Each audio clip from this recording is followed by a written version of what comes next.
Ku danna subscribe, kana ku danna ƙararrawa domin samun sabbin shirye-shiryenmu a cikin sauƙi. Babu to ai kun sa buri ne kun ce sai mai akwati 30. Allah ba ni da buri, Allah. Ba baki da buri. Kun da buri aure. To ke yanzu wani irin miji ke so? Miji na gari, Allah ya bada miji na gari in yi aure. Kakka aura sai wadda ta san addini, ke ma haka wallahi duk wadda ta auri wanda bai san addini ba sai ta nadama. Yau ba dai mota kike sha'awa ba da GSM da duk ya sai miki, amma bayan kwana biyu zaki ga duk an tara miki waɗannan kuma babu natsuwar zuciya. Kina buɗe album ɗin shi sai ki ganshi da wata sarkaceciyar yarinya ta ninka ki kyau, ki tambaya wannan fa ya ce yo an yi ni dan ke kaɗai ne kawai, sai kawai ce miki bush kawai sai idan ka kuskura ka ɗauko 'yar duniya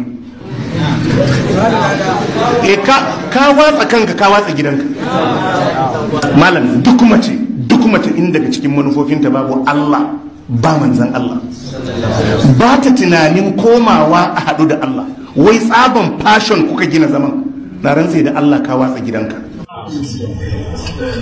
Ita mace idan 'yar duniya ce wallahi in a naira 10 aka ɗaura muku aure an cuce ka. Idan mace tana da addini, in mace tana da addini, duk abin da ta rasa kai haƙuri da matarka. Idan mace ta rasa addini, duk abin da take da shi ka haƙura da ita. In mace tana da addini da tarbiyya mai kyau, duk abin da ta rasa kai haƙuri, ka zauna da matarka. In ba ta da addini, duk qualities da ta haɗa, ka rabu da ita. Gaskiya ne. Annabi ya ce fa'alaika bi zati dini taribat yadaka. Annabi ya ce ni a matsayina na manzon Allah zaɓi na ka je ka nemo mai addini. Annabi ya ce kuma ka zage dantse ka yi faɗi tashi sai ka nemo mai addini.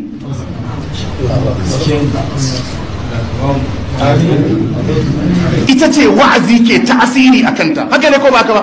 Ita ce wa'azi ke ta'asiri a kanta. Amma wadda dama ita damuwanta wani abu ta hango,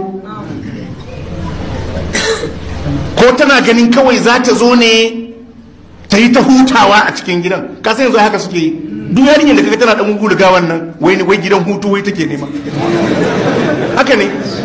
Tana so ne su samu inda za ta huta, ba ta ji maranta wai za ta yi hidima wa